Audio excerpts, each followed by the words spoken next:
We were the ones that we were originally created as rays of light that were perfect in every way. And when these rays of light came to experience the world of matter, they projected themselves into matter, they projected themselves into form, and once in these forms that they created, like here on Earth, when, in Genesis, when they talk about in the beginning, where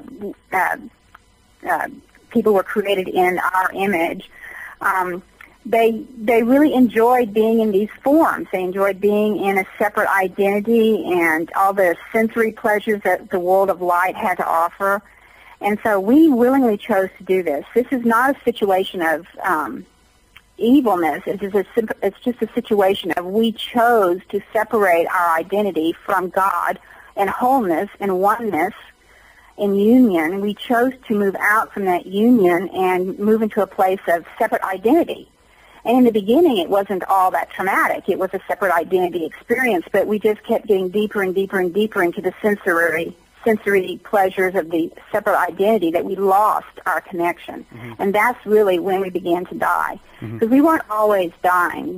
Death is something that eventually came upon us. Mm-hmm. Okay, so you say we had that in the beginning, but we sort of lost it, would you say? Yes, we lost our power, our connection, our oneness to our main power base, which is our spiritual nature. Yeah. We lost it. Yeah. And we became separated from that identity. And in our separation, once you are totally separated from the source of all nourishment, the source of all knowledge, the source of all love, then you begin to see everything around you as fearful and threatening or even seductive and interesting. But you become enmeshed in this whole other reality. And you could totally forget where you came from.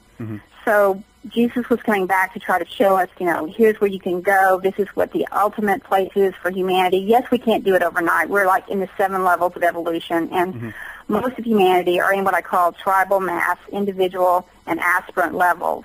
And the lower tribal and individual and mass levels are very warring and still fighting, and so aspirant level is just the beginning of trying to learn to have peace among their neighbors and free trade and get along with others. But we have a ways to go before you're going to see large parts of humanity actually making this step. And what level do you consider yourself? Well, I'm just considering myself lucky to be a messenger of this idea, because after aspirant level is like a disciple level, which is people who begin to move away from traditional fear-based religions, and they start studying the world and trying to figure out why are we here, what's the real thing happening, and they go into sciences and stuff. And it's kind of like your program where you're starting to explore everything and you want to know what the truth really is. That's very disciple level. You're out there trying to figure it out. So then after that becomes like an initiate level where you've already kind of figured out that this is an illusion, that this is really not the real thing. And so during initiate level, that's kind of where you figured it out. And now you're trying to master what we call the matrix. And so then like master level would be actually mastering it. So I don't claim to have, mastery or anything, but I would just say it's a level of awareness that you go through, an awakening. Okay, so would you consider yourself a teacher then?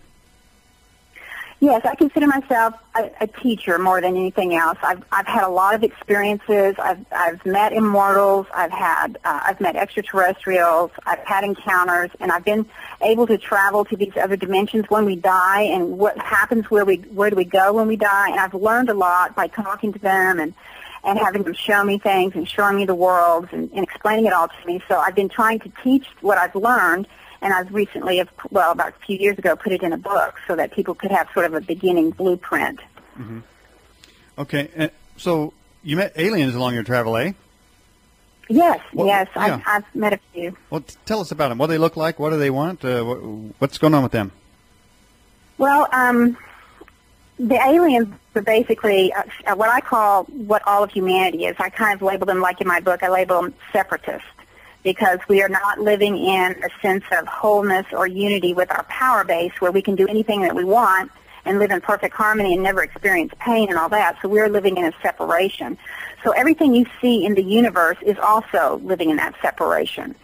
So all of the ETs that you see are in one degree or another of this separation themselves. So some of them can be really separated and kind of menacing, like you might say dark forces are, but there's like aliens that could be that way too. They're sort of menacing. And then there's other extraterrestrials which have kind of learned how to become more master of the reality that they're working in, and so they become more peaceful, and they're more like explorers, and they're here to try to help and things like that. So okay. What is the highest level alien that you've ever met? Well, the 7 levels are basically based on Earth. They have really nothing to do with other planets. Just like Jesus is a situation that's just for Earth. It doesn't have anything to do with any other planets. So I've met extraterrestrials who I would say were very advanced. They were very peace-loving. They had abilities. Some of them, though, were technological, more so than like Immortals, who have their abilities come from a spiritual evolution. A lot of extraterrestrials, their so-called abilities come more from technological evolution. But there are some ETs that have also a spiritual powers. They develop the telepathic and things like that, which are more of our spiritual powers. Okay, so if you had to pick... we have menacing ones, too, like the Greys. They're kind of menacing. Oh, okay. Well, and I think a lot of people think that the Greys are menacing, but but if you had to pick a level, though, I was trying to find that out. What say the best alien with the best intentions and evolutionary growth in his ET life. I mean, would he be a 5? I mean, 6? I mean, what's the highest level you think you met? I was looking for a number more or less, because obviously I'm guessing 7 is the highest. Is that right, or is? Well, that's like I said. It's an Earth thing, because humanity. Earth-based humanity has its own evolution going on, totally different from other planets. I mean, we have sex here. Some of the planets don't do that. They clone. And some are able to do life extension where they very rarely die at all. So our entire process is, the levels that I talk about, the 7 levels, are basically designed for this planet. They're not really something you can equate to like the Pleiades or something like that, where these people, they're still in elementary school when they're 150 years old. Yeah. And so many of those beings come into their maturity maybe when they're 500, 600, 700 years old. Some of them. So it's an entirely different process. I mean, some of them are so far advanced that we wouldn't even be able to understand them too much. Okay. Well, in those type of aliens, then, would you say the ones that are so advanced we can't understand, would you say then a 6? No, I'd say they have no correlation to our level. Okay, so our levels are based on... Okay, so they don't get levels then, as you're saying, for the Earth beings then. They may. I mean, if you lived on their planet, you may grow. I mean, the 7 levels happen when... even though they're an evolutionary thing that you can do as an adult, it's also a thing you do from the day you're born. From the day you're born, you're in tribal level. All you ever do is you're focused on eating and sleeping and basic survival issues, shelter, eating, sleeping.